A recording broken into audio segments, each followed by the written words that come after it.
श्रद्धासंपन्न बौद्ध उपासक आणि उपासिकांनो, नमो बुद्धाय, जय भीम. मी कुमार सोनकांबळे बुद्धवाणी या यूट्यूब चॅनलवर आपल्या सर्वांचं मी मनपूर्वक स्वागत करीत आहे. श्रद्धासंपन्न बौद्ध उपासक आणि उपासिकांनो, आज आपण धम्माचे स्वरूप कसे आहे, धम्म म्हणजे प्रतित्य समुत्पाद, यावर आपण चर्चा करणार आहोत. मित्रांनो, आपण या चॅनलवर नवीन असाल तर कृपया लाईक करा, सबस्क्राईब करा, शेअर करा आणि आपली प्रतिक्रिया नक्की कळवा. ए पटिच्च समुत्पादं पश्यति सो धम्मं पश्यति, यो धम्मं पश्यति सो पटिच्च समुत्पादं पश्यति.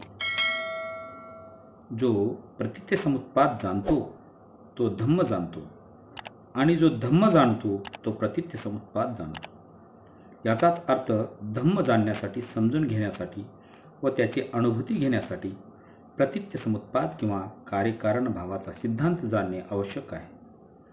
धम्म आणि प्रतित्य समुत्पाद एकच आहे.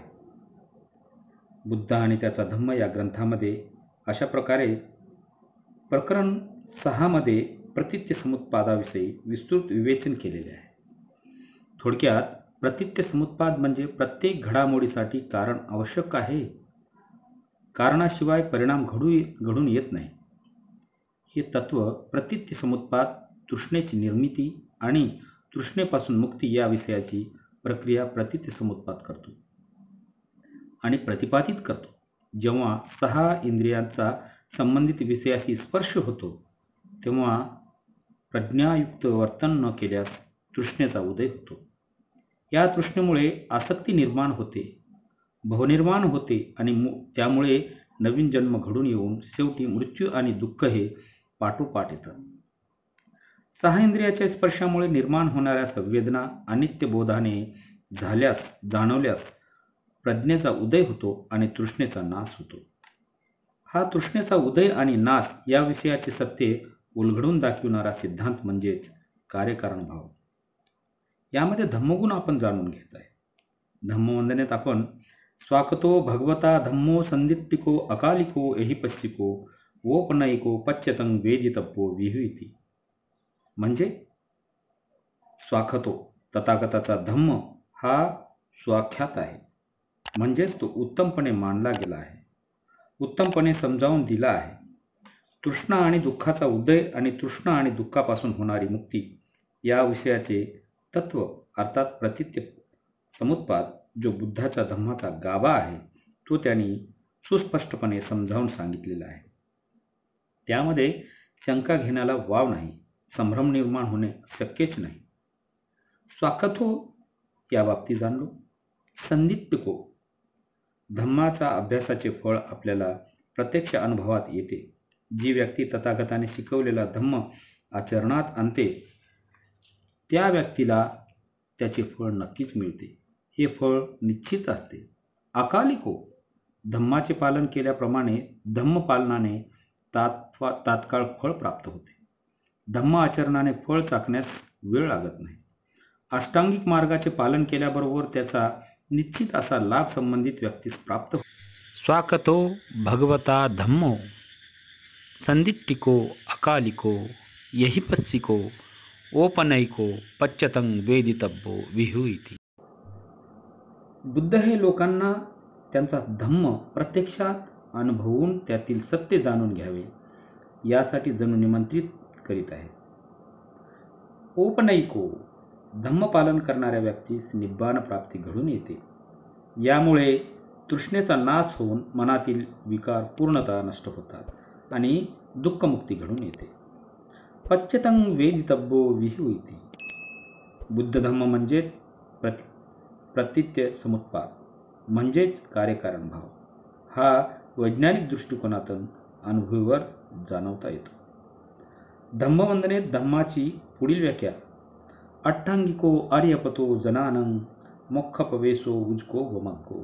अर्थात धम्म म्हणजे सम्यक दृष्टी, धम्म म्हणजे सम्यक संकल्प, धम्म म्हणजे सम्यक वाचा, धम्म म्हणजे सम्यक कर्मांत, सम्यक आजीविका, सम्यक व्यायाम, धम्म म्हणजे सम्यक स्मृती आणि सम्यक समाधी यांनी युक्त असलेला आर्य अष्टांगिक मार्ग होय. या मार्गाचे पालन केल्यास तृष्णेचा नाश घडून येऊन निब्बाण प्राप्ती होते. श्रद्धावान बौद्ध उपासक आणि उपासिकांनो, प्रतित्य समुत्पाद म्हणजे काय? प्रतित्य समुत्पाद म्हणजे हा बौद्ध धर्मातील एक अत्यंत महत्त्वाचा तत्त्वज्ञानाचा सिद्धांत आहे. याचा अर्थ आहे परस्परावलंबनाने निर्माण होणे किंवा सापेक्ष उत्पत्ती होणे, यालाच प्रतित्य समुत्पाद म्हणतात.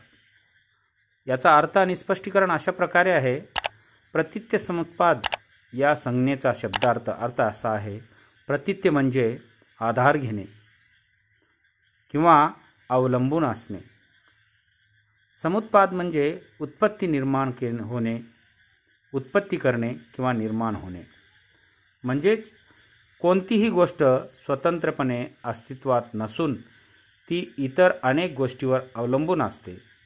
सर्व घटना, वस्तू किंवा अनुभव हे परस्पर कारण परिणाम संबंधातून उद्भवतात. यालाच आपण बौद्ध धम्माच्या सिद्धांतामध्ये प्रतित्य समुत्पाद असे म्हटलेलं आहे. मित्रांनो, परमपूज्य बोधिसत्व डॉक्टर बाबासाहेब आंबेडकरांनी बुद्ध आणि त्याचा धम्म या ग्रंथामध्ये स्पष्टीकरण अशा प्रकारे दिलेले आहे. याचे उदाहरण जसे की एखाद्या झाडाला वाढण्यासाठी माती, पाणी, सूर्यप्रकाश, हवा या सर्व गोष्टीची आवश्यकता असते. या सर्व गोष्टी एकत्र आल्या तरच झाड वाढू शकते. त्याचप्रमाणे मानवी दुःख, सुख, भावना, विचार हे देखील वेगवेगळ्या कारणामुळेच निर्माण होतात. बौद्ध धर्मातील हे महत्त्व बौद्ध धर्माच्या अनुसार सर्व गोष्टी परस्परावलंबी आहेत हे समजून घेतल्यावर आपण आपल्या दुःखाचे मूळ कारण शोधू शकतो आणि त्यावर उपाय देखील करू शकतो. हा सिद्धांत अष्टांगिक मार्ग आणि 4 आर्य सत्ये या बौद्ध शिकवणीमध्येही महत्त्वाचे आहेत. या सर्व गोष्टीचा सारांश या प्रकारे आहे की प्रतित्य समुत्पाद म्हणजे काय? कोणतीही गोष्ट किंवा घटना ही स्वतंत्रपणे अस्तित्वात नसून ती इतर अनेक कारणावर आणि परिस्थितीवर अवलंबून असते. सर्व गोष्टी परस्परावलंबी आहेत. जर हे असेल तर ते होते, जर हे नसेल तर ते होत नाही. अशा प्रकारे प्रतित्य समुत्पाद एकमेकाशी परस्पर संबंधाने तो त्याचा सिद्धांत दाखवतो.